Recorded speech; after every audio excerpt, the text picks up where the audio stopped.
குருபரனே வெற்றி விழா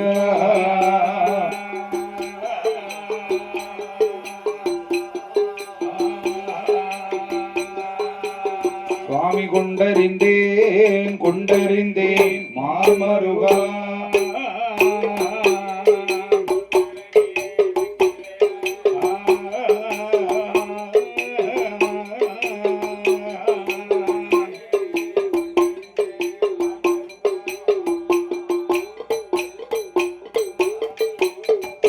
குருபரனே வெற்றி வேலா கொண்டறிந்து மால்மருகா அமரர் சிறை அறுத்தோனே பரியாரூரடை வேல் முருகா வேங்கை மரமாக முளைத்தோனே வெற்றி வடி வேல் முருகா குரவள்ளி மணவாளா செந்தூரான் கதை கருள்வாய் முத்துப்பட்டன் கதைகள் பாட முத்துப்பட்டன் பார்மகளே அருளருவாய் பார்மகளே அருளருவாய்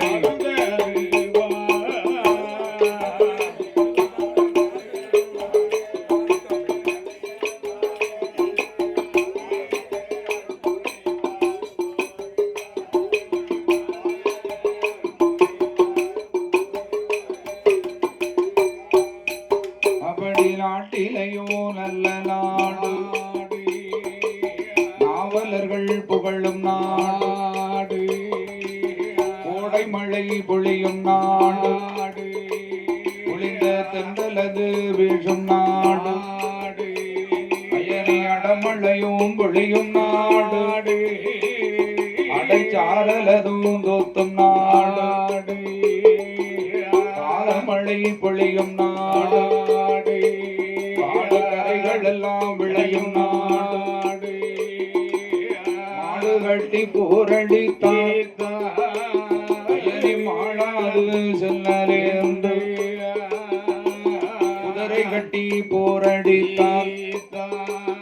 அங்கே குவியாது சென்னலென்று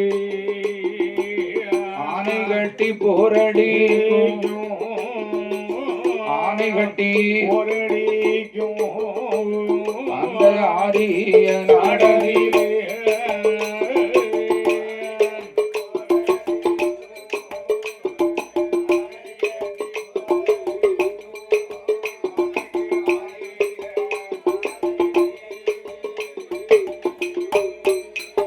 மாடு கட்டி போரடித்தால் வாழாது சென்னல் என்று குதிரை கட்டி போரடித்தால் குவியாது சென்னல் என்று ஆனை கட்டி போரடிக்கும் அழகு திருநாடு அந்த ஆரிய திருநாடு.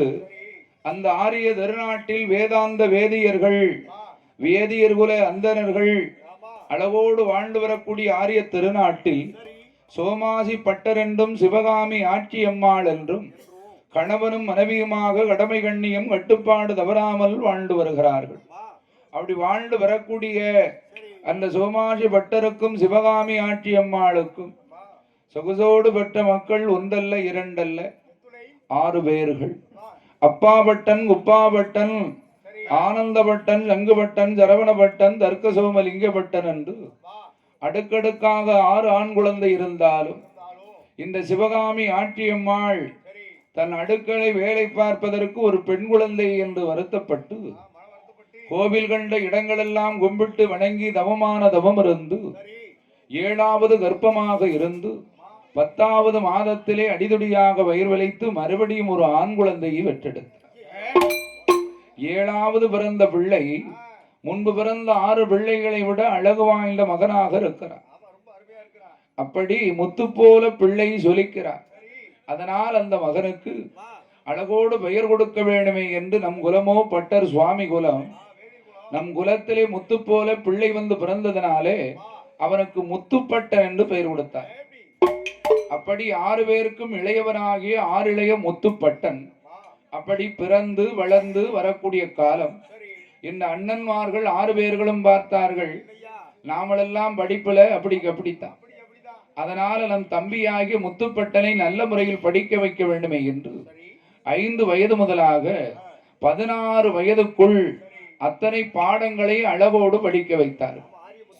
அறிகுறி கொன்றை வேந்தர் அன்னை விதா என்சுபடி மூதுரை கதிர்காமாலை நல்வெளி குளிப்பெருக்கும் 4 பேரும் 6 சாத்திரம் 18 புராணங்கள் 28 இதிகாட்டும் 32 தான தர்மம் 64 கலைக்காணியம் 96 தத்துவம் 108 ஆகமங்கள் அத்தனை பாடங்களை அளவோடு படித்த பட்டன் படித்தால் மட்டும் போதாது, சகல கலைகளையும் கற்றுத் தேர வேண்டும், படை பயிற்சிகள் அத்தனையும் பயில வேண்டுமே என்று 16வது திருவயதில் ஆனையேற்றம் குதிரையேற்றம் அல்லளவு சிலம்பு தொழில் அத்தனை பாடங்களை அழகோடு படித்து வளர்ந்து வரக்கூடிய காலத்தில் அவரை போல் படித்தவன் இந்த உலகத்தில் யாருமே இல்லை என்று சொல்லக்கூடிய அளவுக்கு சகலகலா வல்லவனாக சகல சாத்திரமும் கற்றுணர்ந்தவனாக இருக்கிறான் முத்துப்பட்டன்.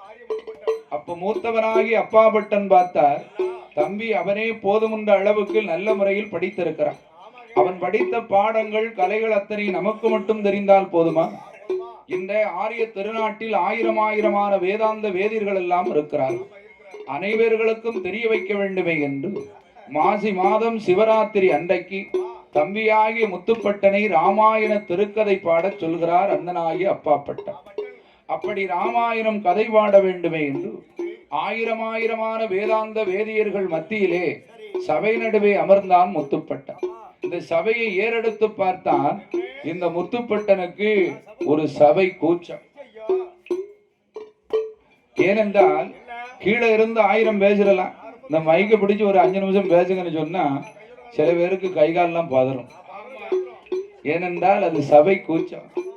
அதை போல இந்த முத்துப்பட்டன் வேதாந்த வேதியர்கள் சாதாரண ஆட்கள் அல்ல. பெரிய பெரிய மகாபாரதம், ராமாயணம், கந்தபுராணம் போன்ற இதிகாசங்கள் எல்லாம் தலைகீழாக சொல்லக்கூடிய வேத விற்பனர்கள் வந்து முன்னால் அமர்ந்திருக்கிறார்கள். இதை கண்டவுடனே முத்துப்பட்டனுக்கு சபை கூச்சத்தின் காரணமாக அந்த ராமாயண கதையை குளறி பாட, கோதண்ட ராமன் திருக்கதையை குளறி பாட இதை கண்ட வேதாந்த வேதிர்கள் எல்லாம் பார்த்தாங்க. என்னடா என்னமோ முத்துப்பட்டன மாதிரி படிச்சவன் உலகத்திலே கிடையாதுன்னு அண்ணன் தம்பி 6 பேரும் பெருமை பேசுறான். இந்த சாதாரண ராமாயண கதை பாடுறதுக்கு இந்த திணறு தானப்பா. இவன் கதையை கண்டதாரு, காரணத்தை கேட்டாரு. நமக்கு வேலை இல்லையா, சுவாலி இல்லையா, வாங்க போவோம்னா போறவங்க அவங்க மட்டும் போகல, இருந்தவங்களையும் சேர்த்து கூட்டிட்டு போயிட்டாங்க. இந்த அண்ணன் தம்பி 6 பேர் ஆங்காங்கே நின்று கொண்டிருந்தார்களே, இந்த வேதியர்கள் தம்பி முத்துப்பட்டனை பெருமையாக பேசுவார்கள், காது குளிர கேட்கலாம் என்று எதிர்பார்த்தவர்களுக்கு அவமானம் தான் மிச்சம். இந்த அவமானத்தின் காரணமாக அண்ணனாகிய அப்பா பட்டன் ஆத்திரம் கொண்டு கோபம் கொண்டு சபை என்றும் பாராமல் முத்துப்பட்டனுடைய உச்சந்தலையில ஓங்கி ஒரு கொட்டுனார். உச்சந்தலையில கொட்டுனது பட்டனுக்கு உள்ளங்கால் தீப்பறக்கு. அப்படி சற்று நேரம் சபையிலே அமர்ந்து பார்த்தான். சரி, அண்ணன் அப்பா பட்டன் தான் அடிச்சுட்டாரு. அதுக்கு அடுத்தவன் தம்பி குப்பம் இருக்கான், சரவணன் இருக்கான், சங்கர் இருக்கான், சோமாசி இருக்கான். யாராவது ஒருவர் வந்து, எப்பா உன்னை யாருடா அடிச்சா? அண்ணன் தானடா அடிச்சார். அண்ணன் அடிச்சா என்ன, அப்பா அம்மா அடிச்சா என்ன, ரெண்டும் ஒண்ணுதான், வா எந்திரிச்சு போகணும்னு யாரும் கூப்பிட்டாங்களா? கூப்பிட இல்ல. தாய் தகப்பன் இன்னும் உயிரோடு தான் இருக்கிறார்கள். அவராது வந்து எப்பா வாடா போவோம், உன்னை அண்ணன் தானடா அடிச்சாருன்னு அவங்களாவது கூப்பிட்டாங்களா? கூப்பிட. அப்ப பார்த்தான் முத்துப்பட்டன் மதியாதார் தலைவாசல் மிதியாதை என்று மானம் உள்ளவர்களுக்கு, யாருக்கு மானம் உள்ளவர்களுக்கு பெரியோர்கள் சொல்லி வச்சிருக்காங்க. அதனால இனிமேல் நாம இங்க இருக்க வேண்டாம், மதியாதார் இடத்திலே ஒருபோது நாம் இருக்கக்கூடாது என்று இந்த முத்துப்பட்டன் பார்த்தா, நம்ம என்ன படிக்கலையா, இல்ல நமக்கு தொழில் தெரியாதா, எங்கேயாவது போய் பிழைத்தாலும் பிழைக்கலாமே தவிர இனிமேல் இந்த ஆரிய திருநாட்டில் இருக்கக்கூடாது என்று முத்துப்பட்டனானவன் அந்த ஆரிய நாட்டை விட்டு ஆரிய முத்துப்பட்டன் அழகு பயணம் சோழதேசம் போனோம். நமக்கு சோறு உண்டு சுகமும் இல்லை, சேர நாடு சென்றோமானா நமக்கு சென்ற இடம் சிறப்பும் இல்லை, பாண்டிய தேசம் போனோமானா நமக்கு பணமும் உண்டு பவசும் இல்லை, கொட்டார கரையதிலே ஓரமாக கால்நடையாய் நடந்து வாரா அவடி வந்ததொரு முத்துப்பட்டன் சமுத்திரத்தில் வாழ்நிறுத்தி அவனோ சக்கரம் போல் சுழந்து வாரா 1000 ஜனங்கள் கூட்டம் கூடியிருக்க அந்த ராமராஜ மன்னன் வந்து பார்க்கும் வேளையிலே கடற்கரை ஓரமாக 1000 ஜனங்கள் கூட்டம் கூடியிருக்க கண்டு அவனை அரண்மனைக்கு அழைத்து வாரும் என்று சேவகனை அனுப்ப முத்துப்பட்டனை அழைத்து வந்தார். ராமராஜன் கண்ணாலே கண்டார். இப்பேற்பட்ட ஒரு வீராதி வீரன் நம்முடைய அரண்மனையில் இல்லையே. அரண்மனையில் எத்தனையோ வேலையாட்கள் இருக்கிறார்கள், 1000 பேர்கள் எல்லாம் இருக்கார். இருந்தாலும் இவன் ஒருவனும் சரி, அந்த 1000 பேர்களும் சரி. அதனால் இவன் யார் என்று கேட்போமே என்று விசாரிக்கும் போது இந்த முத்துப்பட்டன் பார்த்தான். உண்மையை சொன்னால் உண்மைக்கு காலம் இல்லை, பொய் சொன்னவங்களுக்கு தான் காலமா இருக்கு. அதனால அண்ணன் தம்பி மேல ஒரு கோபம் வந்ததுனால நான் வீட்டை விட்டு வெளியே வந்துட்டேன்.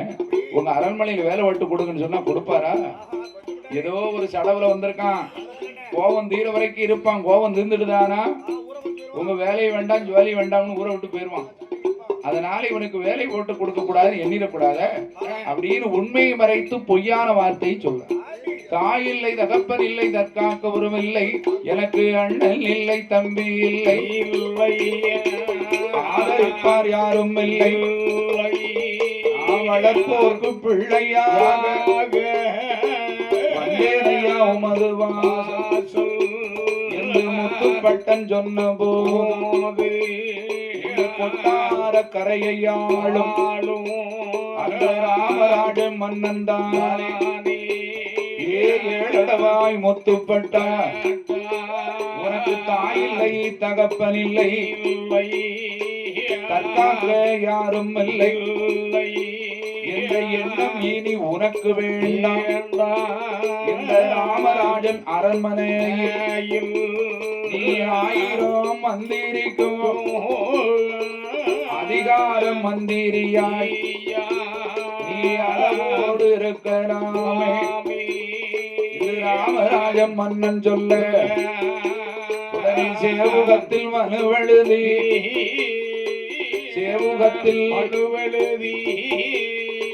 சிறப்புடனே தானவந்தா.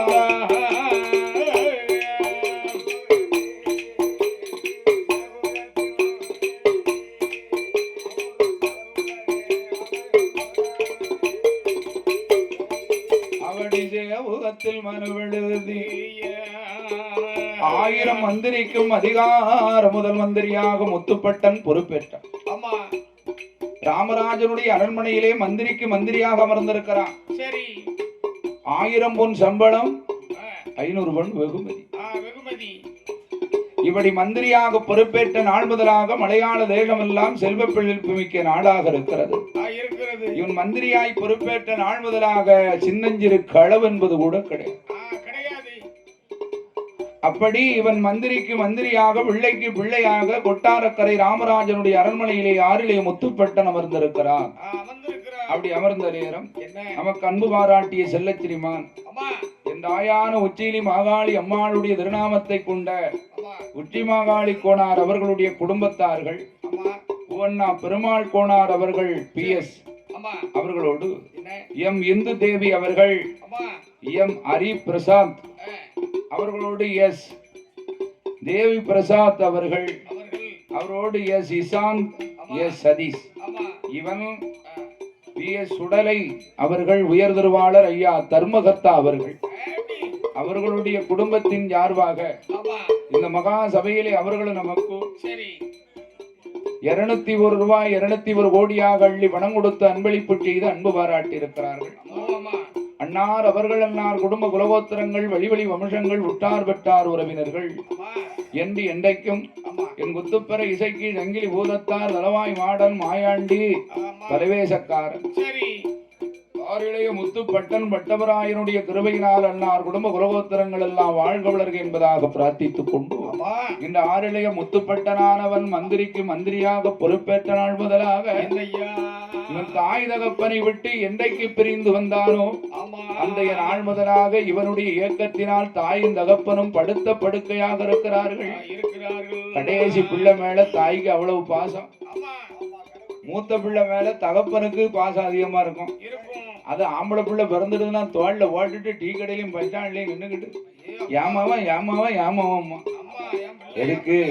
தலைநாள்ல பிறந்த பிள்ளை ஆம்பளை பிள்ளை இல்லையா? அதே மாதிரி தாய்க்கு கடைசி பிள்ளை மேல அளவு கடந்த பாசம் இருக்கும். என்ன வயிற்று தொடச்சி கழுவிட்டு வந்த புள்ள கடைசி புள்ள அப்படின்னு செல்லமா இருப்பா. அதை போல இந்த முத்துப்பட்டன் கடைசியாக பிறந்த பிள்ளை தவமிருந்து பெற்ற பிள்ளை. இந்த மகன் பிரிந்த சோகத்தினால் தாய் தகப்பனும் படுத்த படுக்கையா இருக்காங்க. அதான் இன்னைக்கும் பாருங்க, நடமாடிக்கிட்டு இருக்க வரைக்கும் தான் மதிப்பு. கீழே படுத்துட்டோம்னு சொன்னா தாய் யாரு, கெட்டின மனைவி யாரு, பிள்ளை யாருன்னு தெரிஞ்சு போகும். ஓடு வரைக்கும் தான் ஓட்டம், ஆடு வரைக்கும் தான் ஆட்டம்.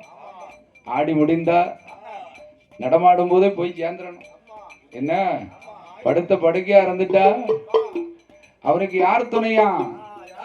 ஒரு நோயாரும் பாயாரும் நீயுமல்லால் துணை ஏது கட்சி ஏகம்பனார் பட்டினத்தார்.